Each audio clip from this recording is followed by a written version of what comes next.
Par-delà le silence institutionnel, une voix s'élève. Une voix puissante, celle de Laurent Gbagbo, l'homme d'État, le survivant politique, le président du peuple. Ce 7 juin 2025 à Port-Bouët, l'ancien chef de l'État n'a pas seulement tenu un discours. Il a lancé un avertissement historique à la Côte d'Ivoire et au monde entier. La démocratie ivoirienne est en danger. Depuis son retour en 2021, Laurent Gbagbo n'a cessé d'appeler au dialogue, à la réconciliation et à la justice. Son ton s'est voulu constructif, sa posture, résolument républicaine. Mais visiblement, sa seule présence suffit à déranger un système qui ne tolère plus l'opposition réelle.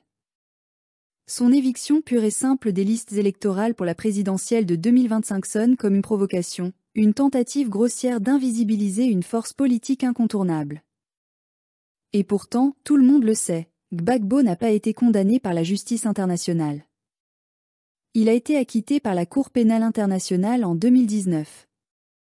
L'argument d'une condamnation nationale pour le braquage de la BCEAO, procès largement décrié par les observateurs, ne résiste pas à l'analyse sérieuse. Il s'agit moins de justice que de calcul politique. Le 7 juin dernier, la scène de Port-Bouët n'avait rien d'un barreau d'honneur. C'était un moment de mobilisation nationale. Une démonstration de force.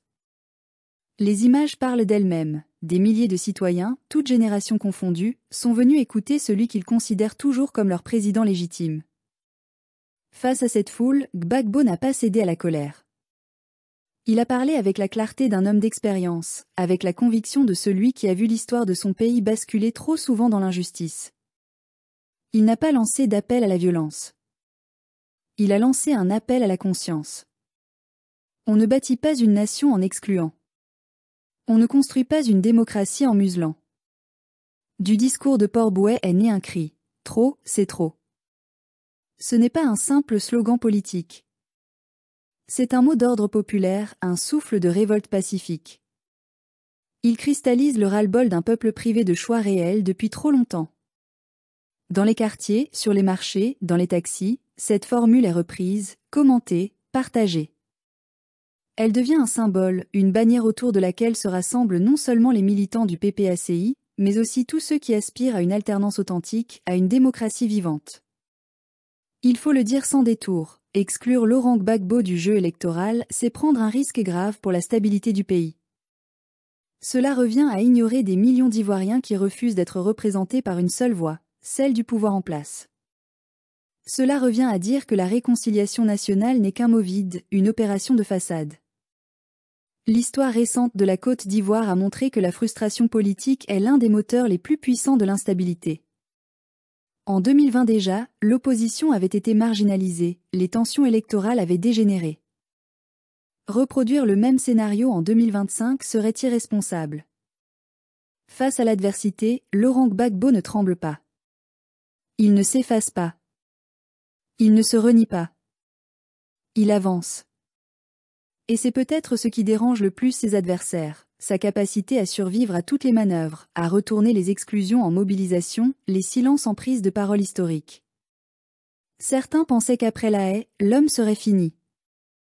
Il est revenu. Plus fort, plus calme, plus stratégique. Il ne court plus après le pouvoir. Mais il défend une idée plus vaste, celle de la souveraineté populaire.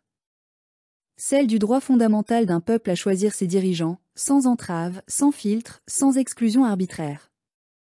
L'élection présidentielle de 2025 ne sera pas une élection ordinaire. Elle sera le reflet d'un choix civilisationnel. La Côte d'Ivoire veut-elle tourner le dos à son passé d'exclusion et de crise, ou bien retomber dans la spirale de l'autoritarisme électoral? Exclure Gbagbo ne l'éteint pas. Cela le renforce. Cela lui confère une stature d'homme d'État au-dessus des calculs partisans.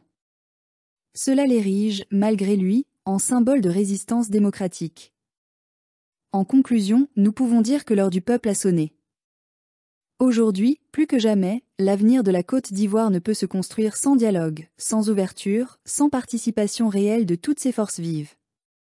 Tenter d'éteindre la voix de Laurent Gbagbo, c'est faire taire une mémoire collective, une aspiration à la justice, un espoir profond.